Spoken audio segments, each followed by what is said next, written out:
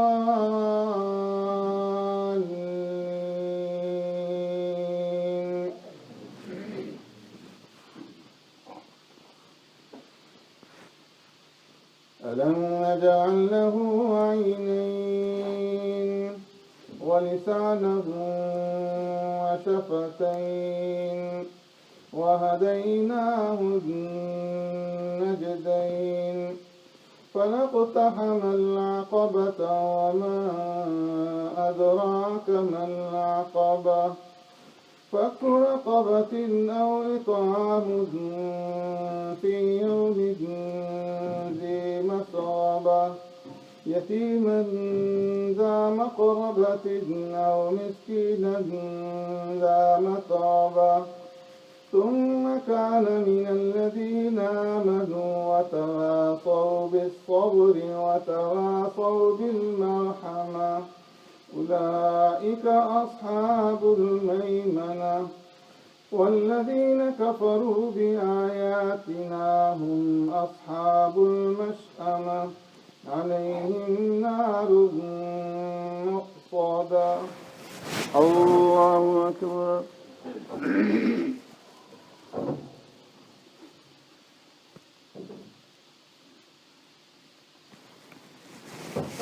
سمع الله لمن حمده. الله أكبر.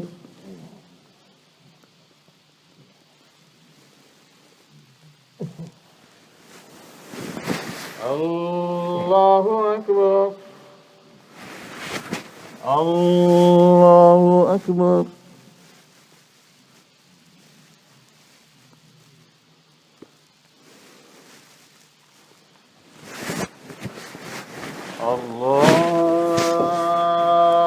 الله أكبر.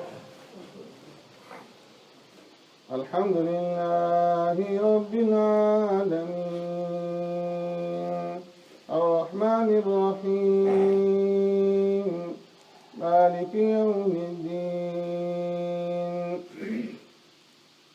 إياك نعبد وإياك نستعين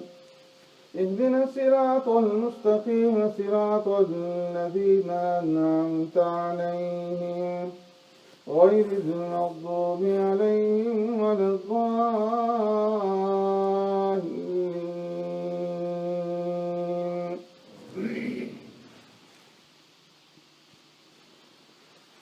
القارعة ما القارعة وما أدراك ما القارعة يوم يكون الناس كالفراش المبثوث وتكون الجبال كالعين المنفوش فأما من ثقلت موازينه فهو في عيشة راضية وأما من خفت موازينه فأمه هاوية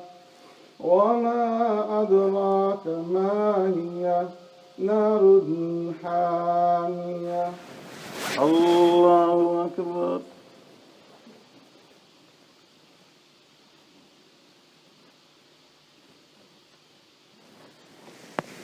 سمع الله لمن حمده.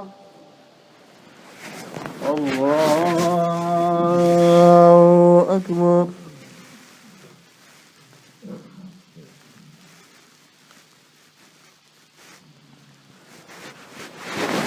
الله أكبر. الله أكبر.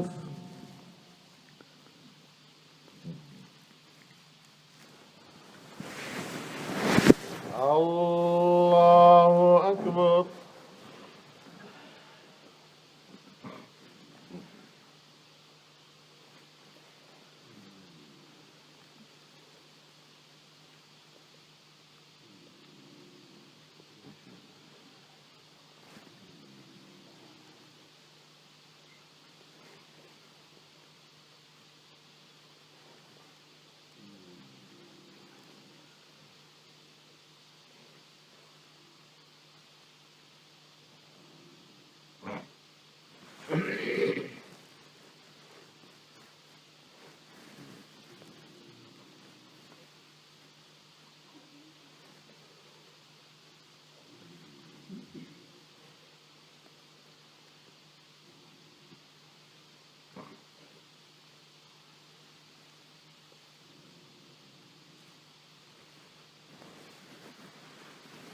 السلام عليكم ورحمة الله. السلام عليكم ورحمة الله. الحمد لله رب العالمين والعاقبة للمتقين والصلاة والسلام على خير خلق محمد وعلى آله وأصحابه أجمعين. اللهم ربنا آتنا في الدنيا حسنة وفي الآخرة حسنة وقنا عذاب النار. الہ العالمین ہماری ساجد کو قبول و منظور فرما. اے اللہ ہمارے جملہ گناہوں کو خطاؤں کو معاف فرما. الہ العالمین جتنے بیمار ہیں گھروں میں اسپتالوں میں تمام بیماروں کو شفائے کاملہ عاجلہ نافع عطا فرما دے. اے اللہ جتنے پریشان آ رہے ہیں سب کی پریشانیوں کو دور فرما دے. الہ العالمین یا اللہ ہمارے جتنے عزیز اقارب دنیا سے رخصت ہوئے سب کی مغفرت فرما دے. جتنے مسلمان زندہ ہیں سب کو دین اسلام پہ زندہ رکھ. اپنے احکامات اور پیارے پیغمبر صلی اللہ علیہ وسلم کے مبارک طریقوں کے مطابق ہمیں زندگیاں گزارنے کی توفیق عطا فرما. ہم سے راضی ہو جا. اپنے رضا والا ہر ایک کام ہم سے لے لے اور ناراضگی والے ہر ایک عمل سے ہمیں بچائی رکھ. الہ العالمین یا اللہ جب تک زندہ رہیں دین اسلام پہ زندہ رکھ اور جب وقت اخیر آئے ایمان کامل کے ساتھ موت نصیب فرمانا. اے اللہ نظر کی سختی ہمارے لیے آسان فرما دینا. اے اللہ دنیا سے جائیں تو مرتے وقت ہماری زبانوں کے اوپر کلمہ طیبہ جاری فرما دینا. لا الہ الا اللہ محمد الرسول اللہ برحمتک یا